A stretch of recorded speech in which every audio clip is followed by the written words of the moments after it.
I'd like to call to order the Committee on Community Planning and Economic Development. It is Tuesday, February 10th, 2026. Time is 4:03. We'll start with the chairperson's roll call. Julius Oliver, First Ward City Council and Chairperson, to my right. Mike Gray, Fourth Ward Councilman and Committee Member. Dick Creason, representing the Economic Action Group today. Daniel Bancroft, Economic Action Group. Joe Fritz, Law Department. Steve Rostick, City Land Bank. Jermaine Kitchen, CPED Director. Stephanie Gilchrist, Economic Development Director. Hal Kelly, Fifth Ward Vice Chair. DJ Renninger, WKBN. Stan Boney, WKBN. Law Department. Sarah Doherty, YMDC. Sydney Canty, 21 News. Reed Labra, Special Events. Andy Resnick, Communications. Rich Harvey, Finance. Valencia Merrill, City Clerk. Okay, we'll start a new business. First thing up is economic development plans for 2026. Just looking to see where we're going in 2026. I know one of our biggest issues is trying to bring economic development into the city, especially in order to cover ARP dollars that we put out, building our coffers so that we can sustain those monies that were spent. So just wondering if the director, Stephanie, had the time to process the past study and where do we look to go according to that study, or what of our plans or our outlook forward for 2026?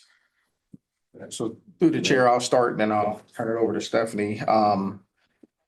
Obviously with the new administration coming in, there's a lot of things that were on the table, some things left undone. So in terms of the overall vision, if you will, and the plans for the department, we're still about retaining the companies we have. We're still about helping those expand that have a desire to. But a heavy emphasis is on attraction, attracting new businesses. I've been around a long time, off and on, and we've done a whole bunch of studies. And one of the things I've shared with our staff is we're tired of studying. It's time to start applying some of these things. And so our focus this year primarily is going to be on implementation of the things we already know. I don't believe we need to commission any more studies. We need to really act upon what's already been done. And so that's going to be a heavy emphasis. Some things probably need to be dusted off and updated. And as we're getting up to speed on those things, we'll evaluate what's applicable still, what's relevant still. And then we'll make changes as we see fit based on the vision of the current administration, as well as the climate right now as far as economic development is concerned. One of the things that we've been doing, obviously learning about all of our partners, Port Authority, EAG, Chamber, different folks like that, and just figuring out what their roles are. When we look at our tools in our toolbox, we have partners, obviously, but then we have our own internal incentives, things of that nature. So we're really trying to put some processes in place so things aren't so scattered or shotgun, approach. We want to be more targeted and laser focused. For example, when we look at our incentives, there's no kind of benchmark, if you will, for projects. Of course, every project stands on its own merit, like we said in the council meeting, but a $20 million project shouldn't get the same incentive as a $100,000 project, those type of things. So we're putting some measurements in place to kind of give us some benchmarks to say, okay, at least when we look at a deal, this is kind of our starting point. And then we'll take the discussion, where it needs to be from that point. In the past, what I've noticed since being here since 2016 is in dealing with economic development, what I can say is there hasn't really been a willingness to change the way we do things. If you were to ask a lot of different people trying to do business in the city, you'll hear them say it's hard to do business in the city. Things don't move too fast. And then you find out it's just a matter of miscommunication. Somebody didn't talk to somebody didn't get something done. And then those opportunities end up leaving. Yeah. Our only tool it seems we have in our toolbox would be our tax incentive, I guess. You know what I mean? Tax abatements. It seems like that's the only thing we really use to incentivize people. And I'm saying that to say, do you have any plans under this new administration, under the new mayor's vision to streamline the way people come into the city and do business? And do you have plans to do things like Salt Lake City where they build plazas for businesses and then sell them to the developer in order to give them a easier time? Or they take buildings that have been empty for years and they purchase those buildings, get them to a place where they're ready to do business and then sell them to a developer or somebody would do business. So basically, are we looking in any way to have plans to more streamline the process, and are we looking to add any new tools to our toolbox? Well, I'm not familiar with the Salt Lake City project, but every option is on the table. What I'm learned in these last 30 days or so, it's not so much streamlining as it is communicating. Without revisiting the past, I'll just say one of the things I've tasked Stephanie and the department with, well, primarily Stephanie with, was anyone who was at the table before, who left and deals didn't get done, or for whatever reason, they kind of walked away. We started there. Let's get back to the table. Let's have a conversation. And those have been very fruitful conversations. And, you know, everyone has their own experience in the past, and we're just trying to reset that relationship with the city. So when we look at deals and opportunities, I don't think the city's in any position to become developers. But what we're simply trying to do is create an environment and a culture for businesses to succeed. At the end of the day, we're not landlords, we're not developers. We provide a service, and it's our desire to service the business community, make it attractive for them to come in, provide whatever incentive makes sense for that particular project at the time, and help them succeed. Because if we help a developer succeed, then of course that's going to provide jobs, income taxes, quality of life, and all the other things that we work, you know, to try to accomplish. Anything about any concerns you might have about the vetting process? Not particularly. When people come to us, we respond. I mean, 90% of it is response. And so it's not a major overhaul. It's just getting back to people, you know, having a conversation. And so again, I don't have some magic recipe. When the phone rings, we answer. If an email comes, we respond. Every conversation is not going to lead to a deal, but every deal starts with a conversation. And so we don't want them to leave any stone unturned. Again, and our big thing is communication. I mean, we have the assets, we have the tools, we have the incentives, but unless you can have a conversation, all of that stuff just sits there. And so we're big on, like I said, going out, trying to attract some new folks, circling the wagon to get people back to the table. The people who are here, who want to be heard, who need a little assistance, you know, our doors open to them as well. But for the most part, it's nothing magical, Councilman. It's just a willingness to respond. And that's pretty much what we're doing. Okay. So I'll turn it over to Stephanie if you wanted to add anything, or who's the chair? Absolutely. Saying that. Yep, so through the chair, of course, what Jermaine has stated is very true. We have been circling back to some of the partners and some of the potential deals that we had to try to have the conversation again so that they can meet the new administration, just kind of get the heartbeat of the city as we move forward. And I think that a lot of it is too, as well as that in economic development, realizing 80% of your economy thrives off of the businesses that already exist, not expanding in new businesses. You want them, but you need those who are already here thriving and successful. So we've been having conversations with a lot of those who are already our huge clients and customers, and as I would call them, but our business owners and our businesses that are here doing some great things. So outside of tax abatement and all of that, I would say the job creation tax credit grant has been successful because it helps companies that are really thriving and doing well in this community that are bringing in huge payroll numbers and employment for our city. So that's working well. And then we're redeveloping and making sure that we do have the toolkit that is needed for this particular community. As you all know, we did the strategic plan last year. And we are looking at the growth of our department. What does that look like, especially as we prepare to change offices to a bigger space? We get that chance now to really focus in on, because right now we have nowhere to put anybody else. So looking at that, of course, enhancing our business retention expansion program. And again, those are programs that you want to focus on existing businesses. So we're looking at that and working with those businesses. And another thing is the corridor. As you all know, we're doing the Belmont study right now. And of course, we don't want to do another study, but that's what the funding said we have to do.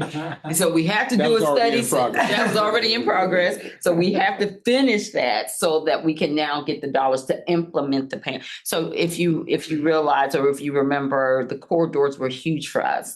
Belmont, and then Belmont leading us into now going to the Mahoney, the Market, the South Avenue, those other corridors that lead the traffic into our city. So Belmont is huge for us because this is now like basically our case study and what we need to do in our blueprint. Again, manufacturing base within the city. You know, we've been in conversation and making sure we have that relationship with Valeric as well as the Youngstown City School District, and making sure our workforce is together, because in economic development is not just about the businesses, but it's good to bring a business here, but who's going to work there and where they're going to live. So as you know, we were tasked with the housing, the workforce, and so much more in our strategic plan. So we've been working diligently to make those things happen and to make sure we had a lot of synergy within our community, and thanks to our partners as well in helping us do that. So there are a lot of great things coming forth that, of course, we are not able to discuss openly, but there are some great things coming to this community and this city. And as the main stated, it's just been about talking to the people. When you have an open door policy, and for some of them, unfortunately, their open door policy means I'm calling you at 10 o'clock at night to have those conversations, but sometimes it's necessary when you're trying to redevelop and develop a community. So economic development, again, City of Youngstown, I'm excited. I'm ready to erase my whiteboard because there's so many great projects happening. And we are really looking to thrive in 2026. You'll see a lot happening this year, moving and shaking for projects. You want to add? Yeah, just one other thing I failed to mention when you talk about our overall strategy. One of the things with the help of Steve here, trying to make sure that we can acquire land so that when deals come, opportunities come, we're not scrambling and scrounging. We have pretty much a portfolio of properties that we can market. So we're doing some site acquisition, some replatting, all of those type of things. So when that phone rings or when we go out and we're having success, that we have some shovel-ready sites that we don't have to wait for, grant to clean up through brownfield remediation, stuff like that. We want to have, we have some short-term stuff, some mid-range stuff, and some long-term stuff. But the goal is to keep the pipeline full as it, outputs. We want to keep putting stuff in it. Steve, how many parcels of land, or how much acres do you have in stock, and are they in a position where they could be readily put into like one parcel for a large company or a small company, whatever, to be able to come and set up shop? And just to not to bring this up, but just try to make sure we clear our sidewalks with the land bank properties. Hearing a lot of that out there right now. Oh yeah, I believe it through the chair. So currently, right now, we're sitting on about little over 3,700 properties in the city. I don't have the total acres we currently own, but I think it's over 550 acres if I took a wild guess. So we are acquired in droves like crazy. We do have a lot of locations where we could put multiple parcels together and create a subdivision or replied to where it conforms to zoning. Another big thing is looking into like upzoning as well. So like if you have current areas where there was industrial and then we turned it into residential and then put it back to industrial use, let's say, then it looks more attractive for a developer when they come in. So having a city land bank is a very effective tool when it comes to economic development as well as residential development. So we're getting ready basically. So we got a lot of properties, a lot of opportunities to be had. So Thank you. I know towards the end of the year, city council voted down the marketing plan, and I think that was largely because people wanted to wait and see what the new administration wanted to do with that. Do we have any plans on revisiting? And I'm asking that because right now we're living at a time where everybody is looking for the best place to do business and the most affordable place to live. So do we have any plans on literally going out, putting Youngstown on the map when it comes to marketing, saying, hey, this is a great place to do business, this is a great place to live, come and build your house here, come and set up shop here? Yeah, so I've had conversations with folks who operate in the marketing space. One of them is actually downtown. But that's a conversation that's ongoing, and it'll probably happen sooner than later, because to your point, that those will help our efforts as we promote and market ourselves and reclaim our identity. But yes, those conversations I've met with a few folks about that. But for me, it's more than just some catchphrase or gimmick or jingle. It's, want to put together something that I can leave with the developer, leave with the prospective business or company, some data that they can really go back and analyze if Youngstown is the right fit for them. Jingles are cute, sound bites and all that good stuff. But I'm not interested in I got a that. couple made. I don't want. Yeah, they're on the shelf with the studies. But no, seriously, not, and I'm not being critical, but it's like, what's the impact? I don't want to spend taxpayer money on, gimmicks. I want it to be an actual Some of the substance. packet with some substance that people can really analyze and we can have an intelligent conversation around. Pat, did you have something? No. Mike? Yeah, through the chair, I think the main, you started out with mentioning, just familiarizing yourself with our partners, which I think I like that because some of the things we've been able to do is through the partnerships, whether it's the Port Authority Economic Action Group, YNDC, the chamber, those are crucial. They're able to move and do things a little bit more nimble than we can as government. So those partnerships are crucial. So I'm glad to hear you saying that. And you mentioned communication, again, I guess telling our story. We have a lot of the same people. So what are we doing different with different leadership? And I think one of the biggest, you did mention, all the deals are different, especially on the large deals. They're almost customized for that particular opportunity. We don't have just that. But I think the standard things we can do is not really communicated. I'm not sure what role business has. I mean, some people think I think that the Constitution says life, liberty, and the pursuit of small business, and they're entitled to this grant money that doesn't exist. So really framing that on what legitimately we can do, what they should expect out of the department, I think is really that. I think the communication piece you're talking about is people just don't know and they want to call and they want something and then they get mad they don't get it. But I think there's part of that is an education to go along with the communication. Absolutely. So. And then probably something that I think would help us and the community know what you're doing probably is just some things like regular updates on. I was just on a business call for work and it's always about how many opportunities we have in the pipeline, what's our backlog, what's in progress, and what have we won. So even showing those, I'm sure they maybe keep track of. Maybe that's just something we put standard on our agenda is, we've had 50 inquiries and like you said, they're all not going to pan out. So maybe it's 10%, maybe it's 2%. We're just letting people know how much the work your department does and what's in those inventories. And then how many are in progress? Some of those fall off too. We know it might be 1%, but just so we can kind of the activities to show what your department's doing, I think would be helpful. But I like what I heard so far. So thank you. Thank you. Nothing else from the committee on this? Nothing else from you guys? I can think of a whole lot more to say.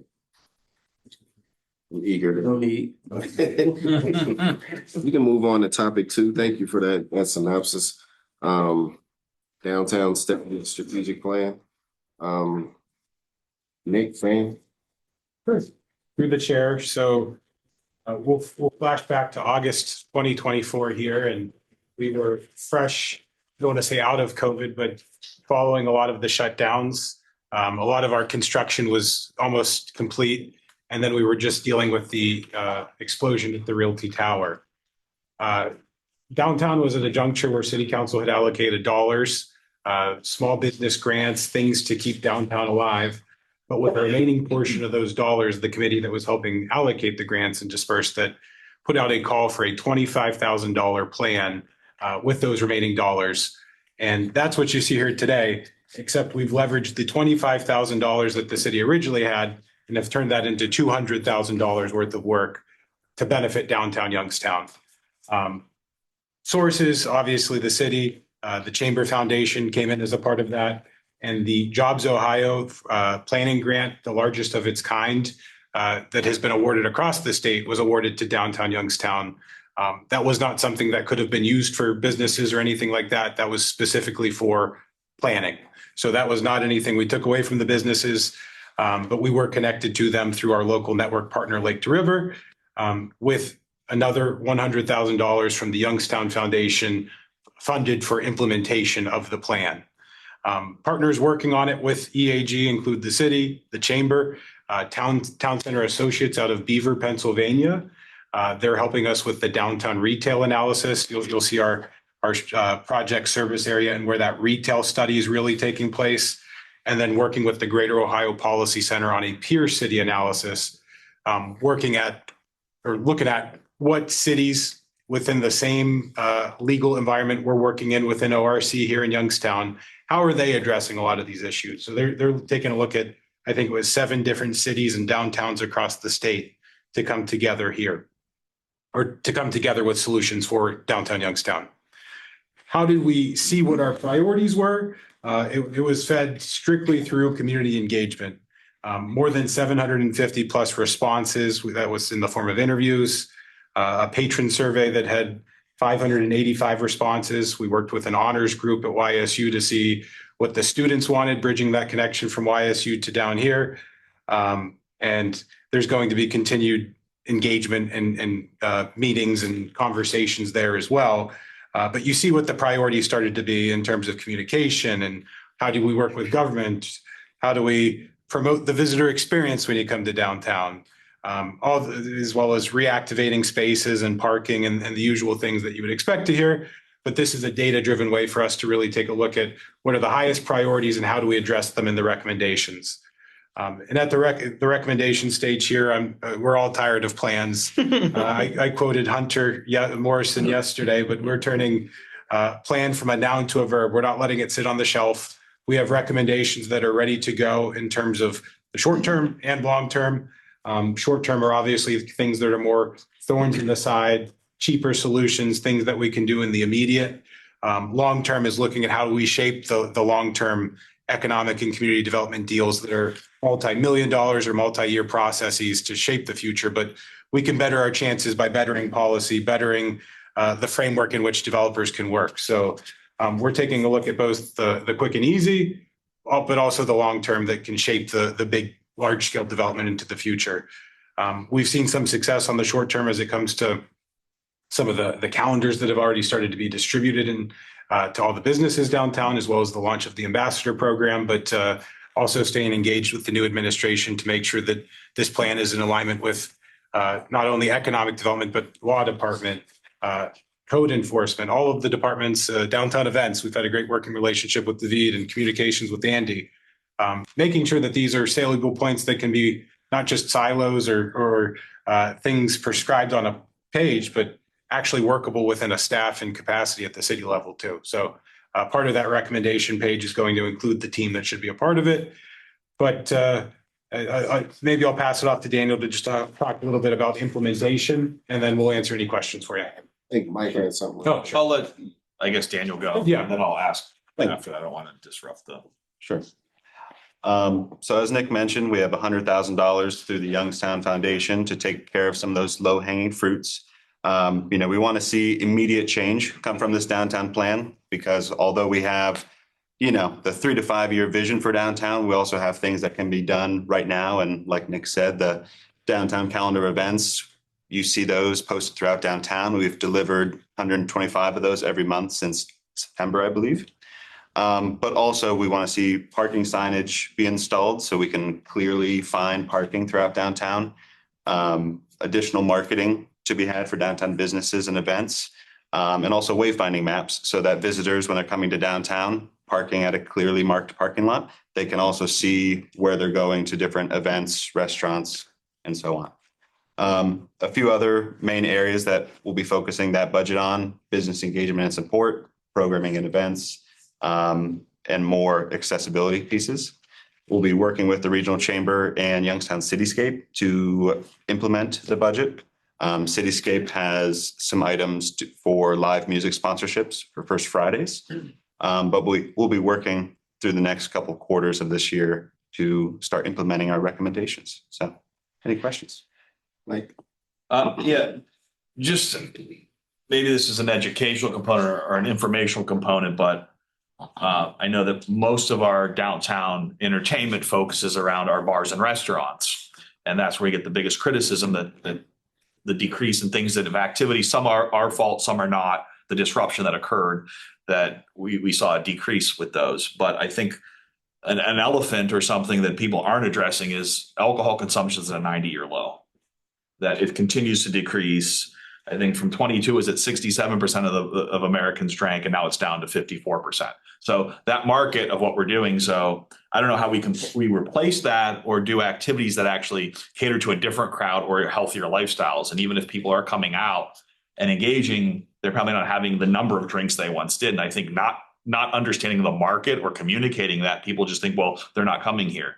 I would say that's across the industry. If you talk to folks in the alcohol business, they tell you, I mean, there's been a contraction and diversification. It's not even just with recreational cannabis. It's just the fact that they're not using or consuming alcohol. So I think that needs to be something that's addressed or talked about on what those alternatives are. Because even when you think of a First Friday, I think of a party on the plaza, I think of a beer truck and that kind of. And another thing would be interesting is on the ambassadors. What's our engagement on the ambassadors? How many interactions are they having? Is it, if we're spending. We track all that and can provide that. Okay, so just that data, because if one person's working one shift and they talk to two people. Yeah. Is it working? Is that the right resource, or can they be doing something else while they're doing that? Yeah. That would be interesting. But yeah, just that data. I don't know if we can get the regional data on that consumption. I know some folks feel we battle with the suburbs, but making it a destination, the parking, the ever-ending saga. I would love to see some of these things, letting folks know and solving those. Nick? Through the chair. So if there's anything, we can pull comparables for year over year entertainment districts too. If you have anything specific you want compared and show the ebbs and flows of traffic. So just think on that and we can pull that data as well. Mike, follow. And another component I will often hear criticisms of the entertainment and the shows we bring in. And we have two great facilities, the amphitheater and the Cavelli Center. But those aren't worth turning on the lights unless a show nets a certain amount. And we have to run those efficiently. So just having events down here, you have fatigue. People only have so much money to spend. I think a component on those, those are tools in this strategy. We know the entertainment district came from the Cavelli Center being there. So having those on that program, because I will hear downtown business owners say, well, there's no shows. They're not having shows, so people aren't coming. And then when you don't have shows for so long and we only have half of the restaurants we had here, they're at capacity and they're maxed out and people can't even come down here anyway. So it's one of those double-edged things, where do those and how much that impacts and how far out we can program with them. But again, we're not going to do shows that are the promoters can't do shows that aren't profitable, that don't draw the people. So what's the balance there? Yeah. And even with that events calendar component, we've worked to make sure that restaurants are staffed appropriately or aware of the shows when they're coming here. So you don't show up and there's two bartenders when you're having a full house or something like that. To Mike's point, one of the things, have you guys looked nationally when you looked at this study to compare? Oh, yeah. Because I think one of the greatest resources we can use is our connections to NLC. When I was at the last conference in Salt Lake City, a few of the biggest presentations were their tours of their downtowns, art districts, which was huge. I talked to you about that a little bit, Nick, how they had a tax that went throughout the whole county and they will raise $64 million just to support all of the arts in their area, which was huge. But some of the biggest seminars there were how to revitalize your dying downtowns. And this was for elected officials all over the country. So all over the country, there's a problem with people not coming to downtowns. It's not just downtown Youngstown. I know some people think that is something specific that we did to stop the flow of traffic downtown. And no, this is going on all over the country. So I think it's real important to use those resources and try to figure out how did they solve their problems, you know what I mean, and be able to apply those to ours as well. Yeah, and I would say that we are dealing with national trends here in addition to some of the localized issues. So I don't want to make it seem like this is a uniquely downtown Youngstown issue. This is something towns and cities across the country are dealing with. You just saying for the same thing. No, I was just gonna say that's a good point, that we should state that let folks know. I mean, this is a national trend. This isn't is that what you're gonna, I mean, this isn't a unique to Youngstown thing. That's a piece that we should call out. This is what we're seeing, and these are some strategies, or this is what we're trying to do that's unique. So, and the NLC is National League of Cities, if you weren't familiar with what he. Thank you, through chair. So I have a statement. Thank you for stopping the study to do a study to do a study. But how does for Nick and Andy, how does the communication look for all of this now? Because I'm sitting at the table and I'm hearing like, we are not communicating good. And we're being asked by our constituents about certain projects. I know we can't talk about certain projects, but what does this look like for downtown? What does it look like? How do we communicate to know, okay, I need to tell Stephanie about the loan, but I don't know how to, because we're not communicating. So I guess, how does that look? What type of communication is it? So like in your study, it says 88% communication and alerts. Like, are we saying we need to communicate more with our residents or more with our businesses or both? And what kind of communication are they looking for? Thank you. That's what I was. We through the chair on that question, on the priorities and feedback, we can break that down even further. This was just us trying to fit as much as we could for information's sake on a page. The plan as a whole, I mean, there's a lot of information we can pack in there. I think that's something that we want the community to see, but also working with Andy and the administration on an efficient rollout strategy where we're presenting it to council, we're working it through council, but also sharing it broadly with the community in a way that it's not just a document. It's, hey, here's what we should expect over the next few years in terms of direction from the city and departments and who we're working with here. Yeah, through the chair. I think there are really two Gonna come components. to the table? Yeah. I mean, not really, but I guess. There are kind of a few components, or at least a few pillars to it. One is communications with the public, and I think we're starting to do that a little bit through things like having the calendar out there that not only goes out to the businesses, that's actually online as well. It's actually posted on the website as well. So pushing those sorts of things out, we're going to be building more implementation in terms of how are we getting proactively out to the public. The other component of it is talking with the businesses, having David in the role as events coordinator and special projects right now. The communication between the city and the downtown businesses is night and day. And I think we've gotten that feedback directly so far from the downtown businesses. So that's, in my mind, that's 50% of the battle right there, because that changes perception right off the bat. The third piece of it, which really, is more of an internal kind of communications function, right? It's how are we, to your point, how are we talking to each other? How am I getting information to Stephanie in terms of what's going on downtown? How is she getting information back to the businesses?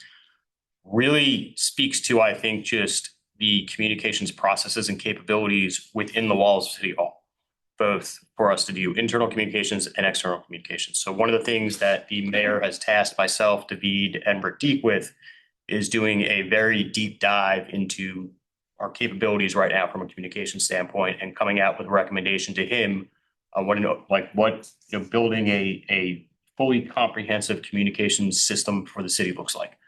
That will include, one, internal processes, and more importantly, two, what does text alerts look like? What do newsletters look like? How are we updating our technology infrastructure so our public can better interface with City Hall on a digital standpoint?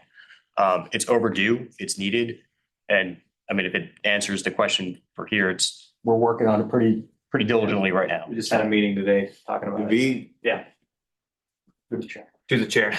Yeah, I mean, we just had a meeting today going over some options, but definitely want to get something that's comprehensive and that covers all the departments, ending some of the siloed nature of things, as well as communicating to the public on an instant basis when necessary. yeah, so I would suggest something like this. We have Sharpen Career Center in the city. Sharpen Career Center has a fully functional podcast studio as well as a fully functional news broadcast studio, literally. So I think no matter how much we communicate, there's always somebody that misses it. People still don't know there's bags to put your mattresses in and I don't know how much we've communicated that. We even put it in the water bills and people they still just don't know. So what I'm suggesting is, I don't know if you guys can, with communications between you two, be able to have, I mean, if Beatrice can go on the news and give a legal update that pays for that. We should create some type of partnership with the news networks to be able to say, can we have a weekly, communication with the public so we can come up here and give updates regularly on the news, some type of segment Sunday morning or something that says this is what's happening in the city. I think that goes a long way with communicating with people. A lot of our elderly folks don't really, do social media, but they still watch TV, even though I think we need both aspects of things. But Chofin has basically said they're open to communicate and connect with the city in any way possible. That way you can get the young folks involved. You can have them doing news. You know what I mean? It can be like, I don't know how old y'all was, but back when I was in school, we had TV One every morning. We watched some informational stuff that I don't remember. It's mostly commercials. Right, but still, it was a way of communicating. And I know we still have like a public access channel. Anita wants to do one. She's doing it for McDonald's. It's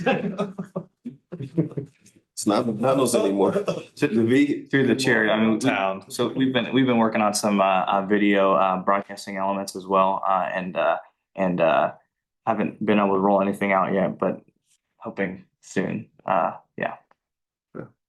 And through the chair, as far as that particular topic, we have approached a couple of the news networks last year. The feedback we got from them at that time was due to the election. We didn't want it to be overtly political. But now that we're past that, we're in a new administration. I think that's something we can definitely look at as far as working with the department heads to get them out. Yeah, I think a more informed public is easier to work with. No different than a more informed council is easier to work with. I think where we get a lot of pushback is people just don't know what's going on. They don't know what's happening. So they just start making up things. And, we don't want podcasters making up things about us in the city. We want to be able to put out our own information, tell our own story. Re-identify ourselves, as I guess we're saying a lot now. Yeah. David? Yeah, through the chair. And we've already kind of started some efforts through the tools that we have right now, text, email. It's again, very separate, but working on a more comprehensive system. I think everybody's probably noticed the difference in like social media. Obviously it's a very small piece of the puzzle, but it goes into this greater goal of communicating with the public. Yeah. Mike? And I think it's even, from beyond just entertainment, we've battled with water breaks and where are we posting that information? Is it, I know when I go to any local business with weather and stuff, I check, usually Instagram's the easiest to update, or a Facebook page to know if they're open or not, or how are we pushing that information out. When I look and see what's on our council meetings, I know that on the front page at City Hall, our calendar's there. You could download the meetings from there. The agendas are there. So that's what I've, just that consistency of actually having channels that people can go to know where the information is. Absolutely. Through the chair. There've been a few things that have already been achieved. I know that the IT department worked on creating a public notice section.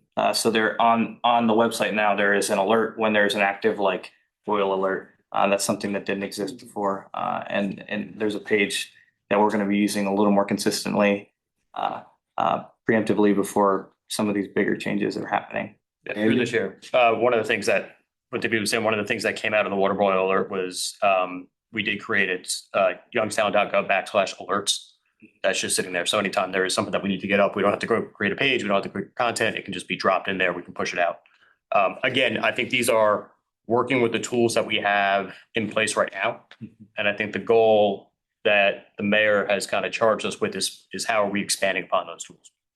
To your point, I think, how are we increasing our capabilities to get more information out there? Absolutely. Nick? I will add one more thing through the chair is that we're mindful of these water boils and snow emergencies and the SOBI situation. That those are priorities that are obviously going to weigh a bit more over the quality of life things or the comfort things that we want to see to improve downtown. Our intent is to allow the city to work through that process and make sure that that is covered. And then aim ahead of a potential solution and make sure that these things are covered on the back end of that as well too. So not being ignorant of anything like that.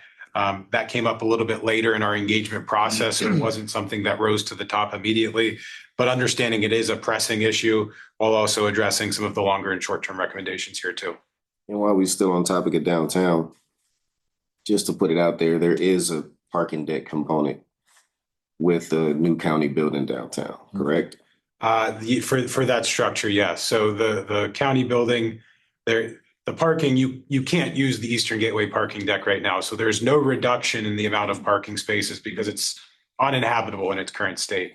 But there will be an increase of parking to accommodate the potential. Yeah. Yeah, I've just seen a lot of social media stuff that was saying, we can't park in a condemned parking lot. They're taking away our condemned parking. It didn't make any sense, but I just needed people to know that there is a parking component going into that building for that facility. And just one more thing on this subject. I know we've been waiting for wayfinding signage for quite some time. Any updates on when that's rolling out? That's in terms of the pedestrian scale signage? All of it. So we talked yesterday actually about the parking signs in terms of what that looks like. One of the recommendations we'll be looking at what is that code in terms of if you're a parking lot provider or zoned as a parking lot, what are the requirements on the entrance that you have to have it specifically signed, and what are the hours and what is the rate to make sure that no one's walking out to their car to get a surprise ticket for $70 or whatever it is, because that ruins someone's experience downtown.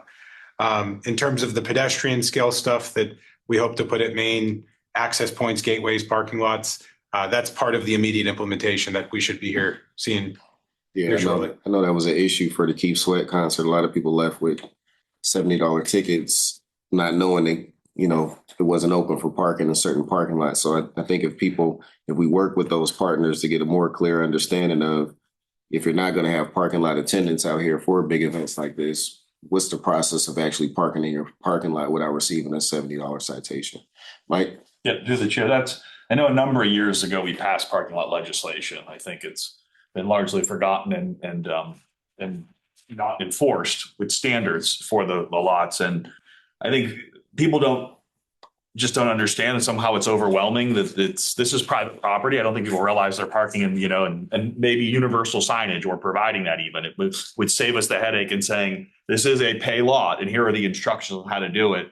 Some people complain about, well, sometimes the machines don't work correctly. But that doesn't mean you get to park for free. Unfortunately, they're running a really crappy parking lot. So, but that's no different than someone pulling in. You wouldn't want someone pulling in your driveway and leaving a car there. So that's still someone's property. So I think that educational component and then universal and enforcement of holding the parking lot owners accountable. There's not that many that we can't go out there and say, you're violating this and you have to remedy this.